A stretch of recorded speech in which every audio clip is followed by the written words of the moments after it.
Hello everyone, my name is Glantis and welcome to the Glen. So without further ado, let's get into this video. But before we get into the video, guys, thank you so much for 1,700 likes. That is incredible. Thank you, thank you, thank you, thank you so much. May you be blessed, you guys, because you are helping the channel to grow. And we hit 18,000 new members of the Honorable Clan. Welcome, welcome everybody. Here we come with our two IQs, we rub them together and we spark our own opinion, speculation, because we are not lawyers, we're not judges, we're not legal experts, but we got a noggin. And as a result of that, we spark our own opinions and don't let anybody tell you what to do with your noggin. As long as you are making sense and you are mature about it. Okay, 30% is there at the back. Good, great, let's continue. Please do not forget to smash the like button with this video as well. But let's go to the Gauteng High Court in the Senzo Meyiwa murder trial. And then from there, we are going to travel to Bloemfontein High Court, where Thabo Bester and his co-accused appeared in court. And the drama, I loved it. Anyways, there's not much to say about what transpired at the Gauteng High Court in the Senzo Meyiwa murder trial because it was a very, very brief appearance. Basically, the witness, Pinky, and I'm not going to butcher her surname, so I'm not going to mention it. She is still ill. As a matter of fact, she sent a message to the prosecutor around 4:30 yesterday, indicating that she does not have a voice no more. And as a result of that, she will not be making it to court this morning. Understandable, because I know this flu. I don't know how many times I've lost my voice because of this flu. So I understood very well. And once again, I wish her, there we go again with me as well. I wish her the very best. And also, you see what we mean? You think you're okay, but you are not okay. I wish her a speedy recovery, that she will appear tomorrow on the stand and basically tell us the story that is now starting to develop into different speculations. And these speculations that I'm hearing about, I'm like, hey, after what we were hearing from Pinky's testimony, you ask yourself, but wait a minute, why didn't these phones ping in Fosloras, particularly at the Kumalo house? Because I'm sure there is a tower or towers around there in Fosloras, but they were pinging everywhere else in Johannesburg.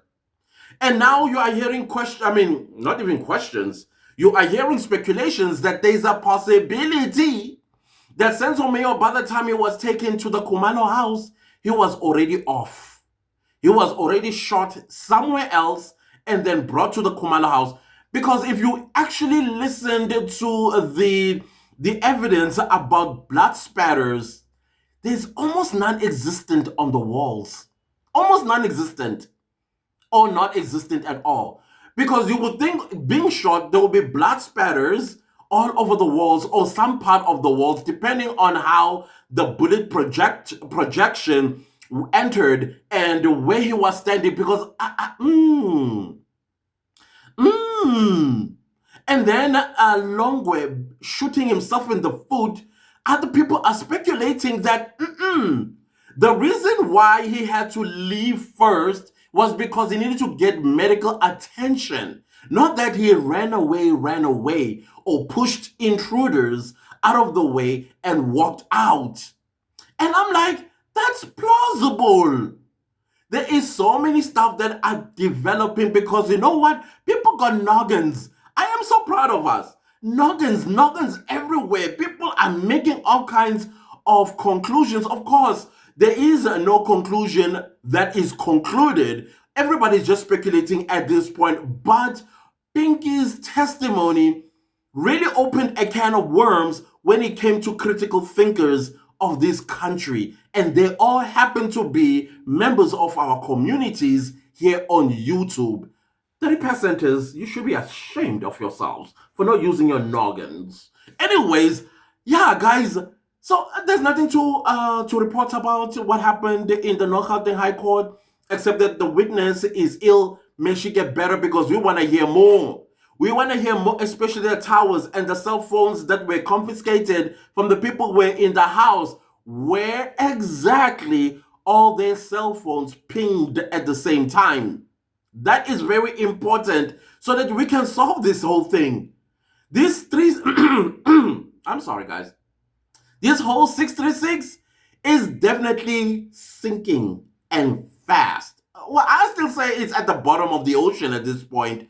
But yeah, guys, that is what is happening right now. People are using their noggin in coming out with a conclusion. Yes, it's speculative, but it makes sense. A whole lot of sense. Other than that, guys, let's go to Bloemfontein High Court where Thabo Bester, Nandima Makutumana, as well as their co-accused, appeared in court today. Remember, their trial supposed to have started today. And of course, many of us knew already that it was going to be postponed on the 5th of June because Thabo Bester once again lost his legal team. Now, Thabo Bester got so sick and tired that he stood up, raised his hand, and then he went on a rampage in court. Which to me, I was like, this guy, what is level of education again? Apparently, it's primary school, like early primary school. And the way he was so articulate, you almost thought to yourself, man, this guy must have done law or something at university. No. But then again, you think about it.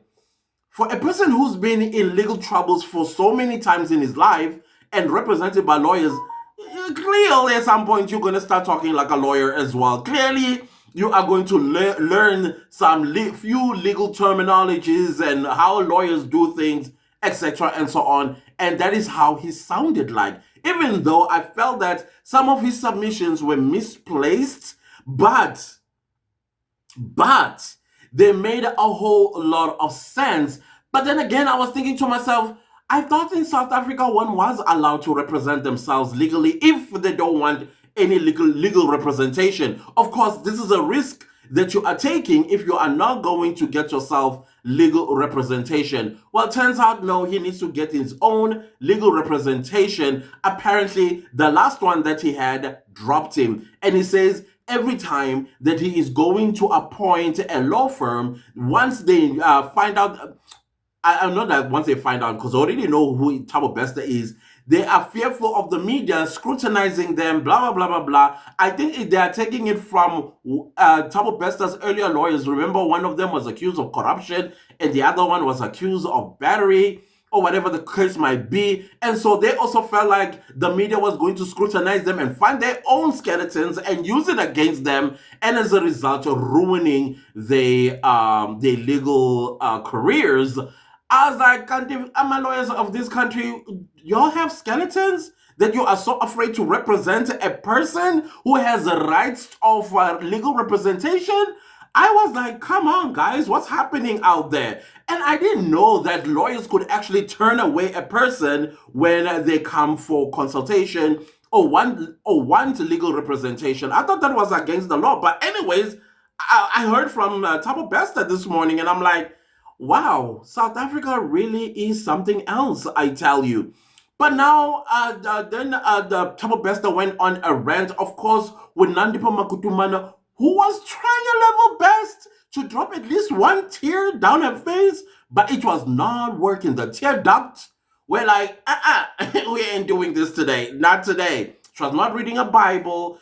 She looked beautiful, as always, but she was not reading a Bible. She was trying her level best to squeeze the tears out while Thabo Bester was on. Now, the things that Thabo Bester was saying in court, I started asking myself a question like, wait a minute.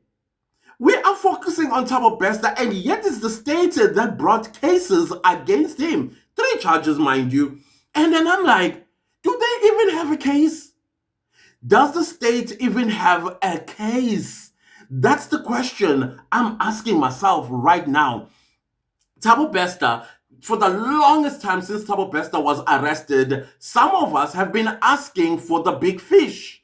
Who is the person that had all the powers, or at least some powers, to let Thabo Bester in and out of Mangaung Correctional Center? Because Thabo Bester and most definitely not the G4S securities even have that kind of power to let a criminal, a person that has murdered and raped women, to just walk in and out of a maximum prison. So where's the big fish? And I believe Thabo Bester, what he says, that this has politicians in it. Even even went as far as mentioning the Ketomeno 4 or the Ketomeno group. If you don't know who those people are, Google them. I'm just gonna write the name Ketomeno on the screen, and then you go and Google who those people are and how they were linked or allegedly linked to Becky Kale.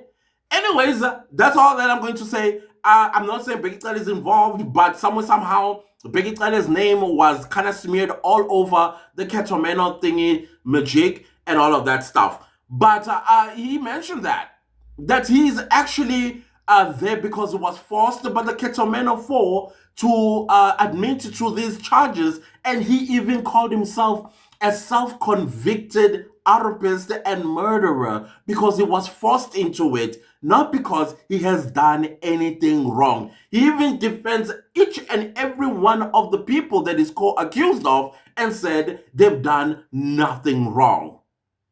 Now the question is, does the state have a case? And I still think that Thabo Bester, in his outburst in court today, he revealed a lot of his defense, the things that he's going to defend himself about. That also includes the sentence that he was sentenced for, the raping as well as the murders. I think, as I've always said, that Thabo Bester is going to use that to his advantage due to the fact that he never had an ID. And therefore, who is this individual you call Thabo Bester that had done those things? I'm not saying he's going to do it. That's something that I think he may use. I don't know. But he seems to have some aces up his sleeves.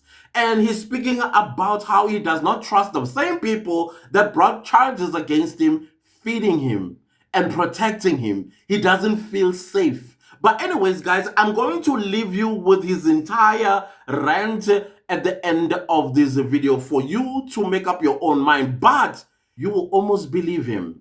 The question is, do you believe him? Ooh, I'll tell you what I believe at some point. But I am telling you, he put up a very good defense.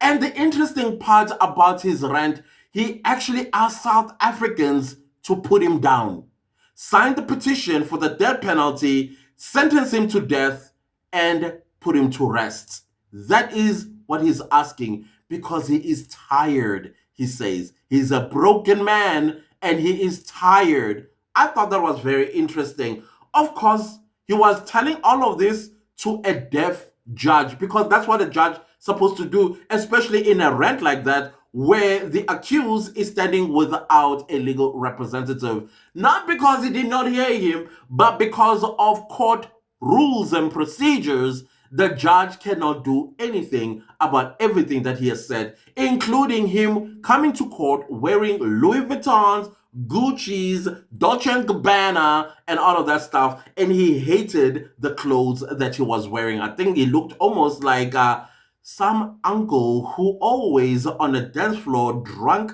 like a pulp. And is it drunk? Whatever it is that he said, that idiom. And he looked really funny, I must say. He didn't look like Thabo Bester. He looked like some uncle at a family function wearing a suit that mismatched other stuff and dancing around. That was hilarious. And he hated that. And I thought, yeah, I know Section 16 of the Constitution gives him the right to freedom of expression. And part of our freedom of expression is how we dress, how we see ourselves in the things that we put on our bodies. So I don't know if his constitutional rights are being violated, but the argument is he's already a criminal serving a life sentence, and as a result of that, he's not even supposed to come with civilian clothes to court. He's supposed to come to court wearing prison clothes. So at the same time, I'm like, yeah, I get that argument, but the case that he's coming for is for escaping. And as a result, he is innocent until proven in that matter, right? But again, he escaped as a prisoner, and therefore he should be wearing prison clothes. The whole thing is just a little bit confusing for me. But we can argue about this all night, all day long until Christmas comes. But it was quite interesting to hear from Thabo Bester. I've never heard him talk as much as he did. Yeah, the last time I heard him talk was in that interview with that psychiatrist.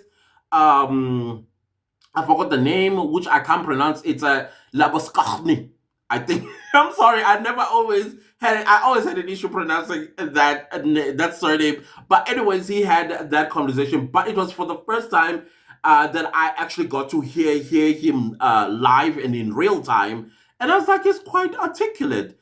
He's intelligent. Let me put it that way. Thabo Bester is intelligent. He kind of like reminds me of Jacob Zuma in a way. I mean, Jacob Zuma himself, he has like a very low primary school education, but he's articulate apparently in Russian, in French, of course, some South African languages. He knows how to read and write. He's been a president, and I think it was like, 2 terms, even though the other one was not complete. And he created Umkhonto weSizwe, who is now kind of causing all kinds of havoc in putting together a coalition. And apparently I'm not supposed to talk. I have no right to talk about politics. I must not be a South African not to talk about politics. It's just that this channel is not about politics. But now and again, I can talk about it because I'm a South African citizen and that's my right. If somebody has an issue with that, I'm just letting you know. And it's a right. I'm willing to fight you on it. Other than that, guys, here's the video. Enjoy and make up your own mind. See you later. Goodbye. Your Honor, I request the court to address the court humbly. So, Your Honor, I do have a bit of a challenge on the facts that you have brought to me related to my defense, because I do feel that it ought to be the same challenge again. And I think I understand what the court is saying in a sense of me approaching a formal application before the court. If need be. Yes. But I do request the court to humbly give me an opportunity to give these, because that's not the only challenge. I'd like to give the court the actual challenges so that the court can understand where I'm coming from in raising this point, please. May I proceed? You may proceed. Your Honor, I'm having a challenge in basically being able to consult, but not only consult, but access legal documentation from my incarceration currently. Just a minute. Yes. When you say legal documentation, what does that mean? That means that the Correctional Service Act 111 of 1998, which I am charged under, I have requested it from the National Commissioner, the Area Commissioner, and it's been refused. That I'm being told that I cannot access that document, and that document is actually the document that I'm charged on. I don't know why I'm not allowed to access the document. I've not been given any explanation on that. It took me 4 months to be able to access the Bill of Rights and the Constitution. So what I'm trying to explain to the court is that there are fundamental issues that are pertaining to me as an accused, that I believe that any legal representation that's going to represent me is going to deal with the same issues, and it's going to end up in a point where I'm going to withdraw. This is my 3rd withdrawal of an attorney, and I feel that all of them have had the same challenges. The challenges are that I'm not able to have either access to the documents they want to give me, and that the documents are sitting with, because at the current situation is that the National Commissioner has placed me under him directly, meaning that there's nothing that can be processed or given to me without his access or without his direct approval. And in that, it means that whatever document my legal team may present, be it a motion or be it whatever application or any legal documentation, it has to be given to him. And I feel that that is unfair, Your Honor. And also, legal representations are withdrawing from the case based on the fact on how they are treated when they are actually consulting, or how they are treated when they are coming to consult with me. And I feel that, Your Honor, if you are saying to me that I need to appoint another attorney and he should, or they should come here and present a case of my treatment, when I am the one who's been treated in that manner, I feel it wouldn't be correct, Your Honor, because I am the one that's treated in that manner. I'm the one experiencing that. And to allow me to just point, because I'd like to proceed if I may. The National Commissioner, Your Honor, has been in charge, or has taken the obligation of being in charge of me as an inmate. And in that, meaning that all my responsibilities or any activities that involves Thabo Bester has a Thabo Bester Act, according to correctional services, the way I feel I'm treated. It might not be correct, but that's how I am treated. I'm segregated from everyone for the past 15 months. I have not had access or contact with any human except the EST that sits outside my door. And that's the only people I see. And I feel for my mental health and other issues, it is unfair and is not presenting me in the best ability to be in this court. I also believe that the so-called political swing behind this weight that's tried to deprive me of any right to be able to have a fair defense in this matter is crucial. Your Honor, I shy away not from the fact that in the docket there's a statement that has been produced by the investigating officer who actually apparently has committed suicide, that says that I have said that the former president is the one who orchestrated this escape. And if you read the indictment, it has the former presidential protection unit as a witness, and also the matter of case that I've opened, the investigating officer in that matter is also a witness in this case. So meaning that, Your Honor, I am sitting in a situation where I, as a person, feel that I have no system or any place where else to bring my grievances than this court and myself. Because if I have to bring it before the prison, there's no one available to assist me. The National Commissioner has on public platform said he will address and have a meeting with me.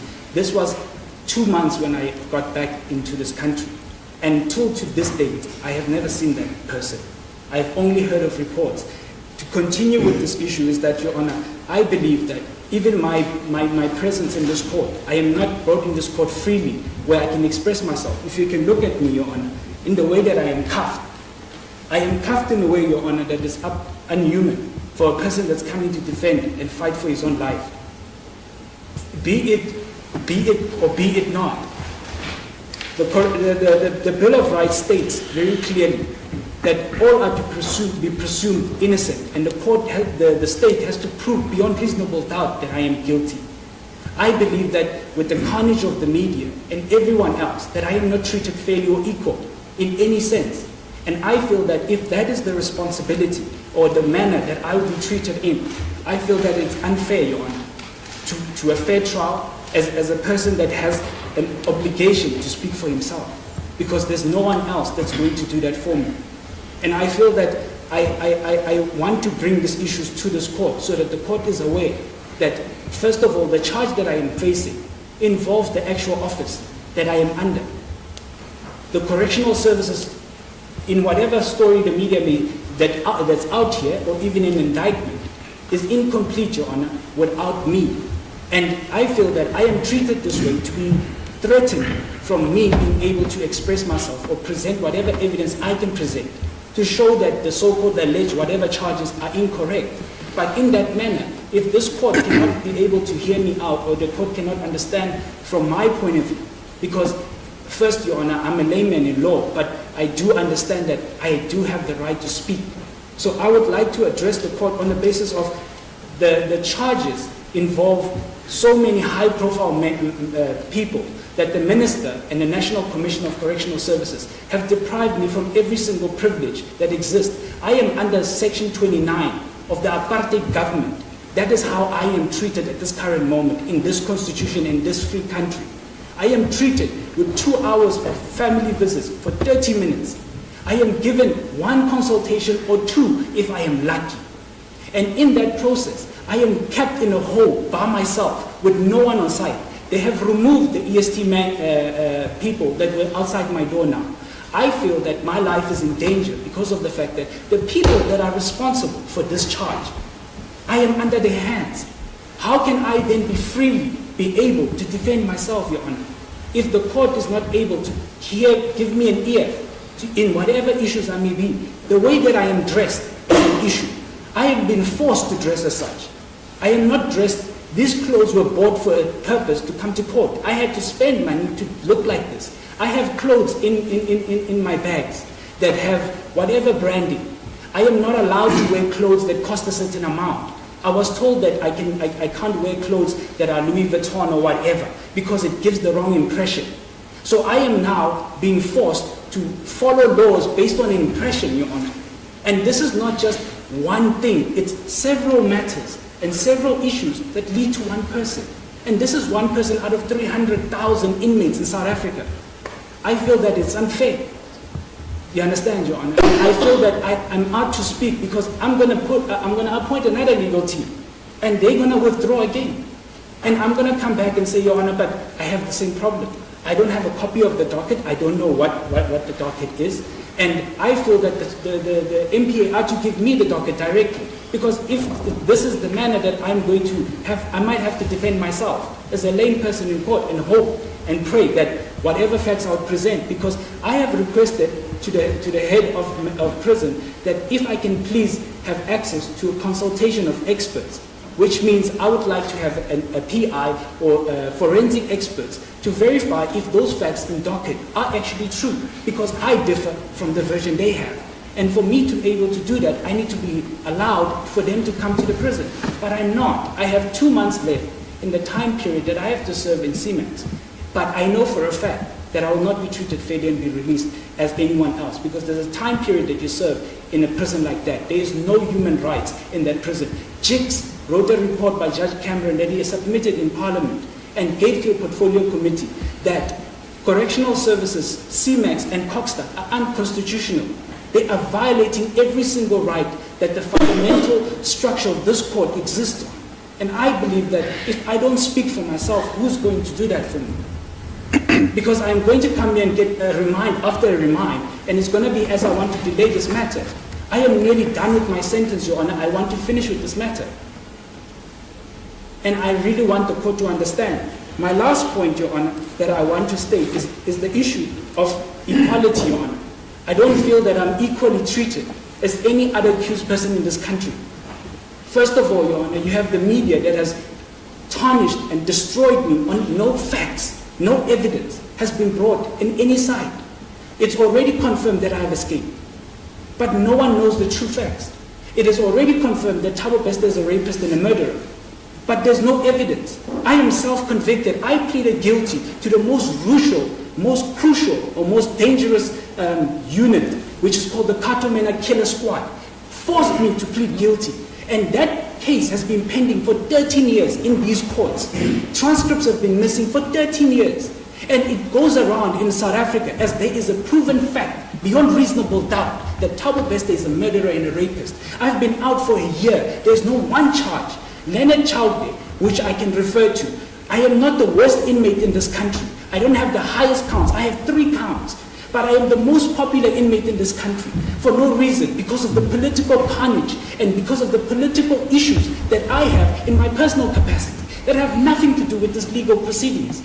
And I feel that I am out to address that. And Your Honor, with my last point, that I feel it's unfair for these people that are sitting here as my so-called accused to be in court when I know very well they have nothing to do with this. When I know very well that they were not present in any of these issues that are in this indictment. The people that are being protected by the investigating team are very clearly known. I have more than enough evidence to prove that this thing is much more than just an average people that are working at an institution called G4S that just decided on one day to release me. It's highly impossible for them to do that without political power or other high office involved in this issue. I have been out in South Africa, living my life for a year. I have not violated any human, but I am treated with the utmost, even in the legal fraternity, Your Honor. It's very difficult for me to appoint an attorney. Attorney would cancel brief on the base that say, I don't want to be associated with Thabo Bester because the media will attack me. I've had 5 counsels who told me that I would love to be in your case, but I'll be in the background because I cannot be seen in front because you are Thabo Bester. The media will destroy me and the state will never give me any work. Is that anyhow how I should be treated when I am standing in trial, Your Honor? Is that equal to any other person that is standing in trial? My last point, Your Honor, is that under Section 2... This is your third last point. Let's make it this is the last point. Okay. Section 277 that was cancelled by the Constitutional Court as a death sentence. Your Honor, I say this as a broken man, and I say this wholeheartedly. It tears me apart to see these people in this court, knowing very well that they're suffering for something they know nothing about. I request that the public, if they are so convinced, and if the prosecution is so convinced that I am the waste of these people's lives, that this section be enforced on a penalty or on a petition, that under the previous Act of Correctional Services, of Criminal Prosecution, Act 126 of 92, that a death sentence be given as a petition, that the public signs a petition and I be given a death sentence, and immediately I will agree to it. So we end this matter. I came here with 80 cars. I woke up at 2 o'clock in the morning. I've been having chains on my feet. My feet are ice at this point. I can barely feel my toes. This is not the way I want to proceed, Your Honor. If it means that this court can accept the petition and the public can sign it, and I can be put to rest, and we can put all this, because I am at peace. I know what I've done, I know what I've not done. I am not perfect, but one thing I know for a fact, that none of these things would exist if there was no backhand of political watchdogs that control the situation. And I humbly ask you, and I'm sorry to have the outburst, but it's a lot for me to take. Really, it's too much, because I feel that it's unfair. It is unfair to be treated and to struggle to appoint an attorney. You find the best attorney in whatever, or the best advocate, but they will refuse brief. It's not a matter of funds, it's a matter of association. And it's not fair. It means that I'm not equal in this court. And if I'm not equal in this court, then it's a waste of time to come to court. Then we might as well just sentence and release these people, because they knew nothing. Are you done? Yes. Thank you. Yes, Mr. Bester, it seems to me that what I intimated earlier still remain relevant, and that is you must first engage the services of a legal representative. Secondly, with regard to your conditions in prison, it is for that reason that Justice Cameron is there. He is the inspecting judge of prisons. You can lodge a complaint with his office, and I can assure you that it will be investigated. When it comes to the documentation, again, your legal representative can help you to bring an access to information application, and you'll get that.